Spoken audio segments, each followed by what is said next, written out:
ए और बी एक व्यवसाय में समान समय के लिए 7:8 के अनुपात में निवेश करते हैं।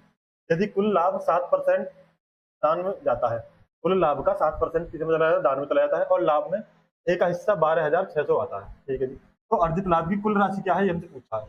आपको पता है, क्या पता है कि जो लाभ होता है हमेशा निवेश के अनुपात में बांटा जाता है। यानी अगर ए और बी का जो रेशियो है वो 7:8 है, इसका मतलब 7 हिस्सा तो हो गया ए का और 8 हिस्से हो गए बी के। ठीक है। लेकिन क्वेश्चन ने बोला कि जी ए को मिला 12,600। तो आप ये कहोगे जो 7 यूनिट की वैल्यू है वो 12,600 के बराबर है। ठीक है। आप कहो ठीक है। कुल निकालने लाभ कितना है भाई, कुल अगर यहाँ देखोगे तो 8 और 7 15, यानी 15 हिस्से कर दो। 7 हिस्से की वैल्यू 12,600 है, तो 15 कितनी होगी, तो आप कहोगे जी 15 की वैल्यू निकालने के लिए 12,600, ठीक है, बटे में ये वाला 7 आ जाएगा एक की वैल्यू निकालने के लिए, और 15 के निकालने के लिए गुणा कर दो 15। ठीक।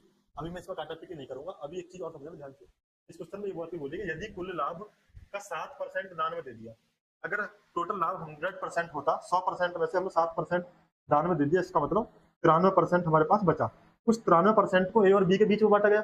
इसका मतलब ये हुआ तो जो 93% है वो ये है, ये पूरा का पूरा जो हिस्सा आ रहा, जो पूरा का पूरा लाभ आ रहा है वो 93% के बराबर है। आप कहोगे हाँ जी। और हमसे पूछा कुल लाभ, क्या पूछा, कुल लाभ, तो कुल लाभ 100% होगा, 100% निकालना, यानी 93% की वैल्यू है।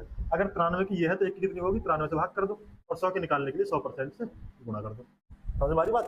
देखो यहाँ से लेके यहाँ तक की, कहाँ से, ये वाला जो हिस्सा है, ये वाला, ये वाली जो वैल्यू है इतनी वाली, ये 93% की, तो 7% 7% दान में देने के बाद ये का तो हिस्सा बचा हुआ है ना, यानी 93% की वैल्यू है।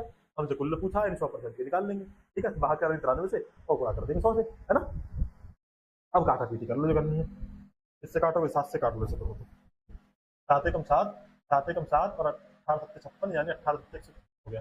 ठीक है। 2 जीरो है ये बची हुई, और कटाएगा किसी से कुछ, 3 से काट लो, 3 3 9, 3 एकम 3, 31 पे चला गया, इसे काट लो, 3 से 3 पंजे 15। ठीक है। अब हमें क्या करना, 31 से भाग करना, 18 पंजे 90, 2 जीरो तो ये रही, और 100 की 2 जीरो ये रही। अब भाग कर लो 31 से। ठीक है, क्या करोगे, मैं पता 3 3 9 होती हैं, यानी ये 2 पर जाएगा, कितने पर, 2 पर जाएगा, 3 दूनी 6, 2 को 2 को 2, कितना बचा, 10 में से 2 गए 8 बचा, या कितना बचा 8 वैसे 6 गए 2 बचा। बता लो अगली जीरो, 9 पर भेज दो, 9 एकम 9 और 9 की 27। ठीक है भाई, 29 आ रहा होगा, इस इसमें भी आ रहा है, इसमें भी आ रहा है, यानी ये दो ऑप्शन तो है नहीं अब। ठीक है, यहाँ बचा कितना, एक, कोई बात नहीं, निकाल लो यहाँ से एक और जीरो, ना जाने की जीरो, 290 आ रहा होगा, यहाँ कह रहे हैं, यहाँ भी आ रहा, बता लो एक जीरो। अब 3 पर जाएगा, 29 जीरो 3 आ रहा होगा, फिर जीरो 3 इसमें आ रहा। ठीक है, यानी ये आंसर नहीं होगा, ऑप्शन डी से हो जाएगा। समझ आ गई।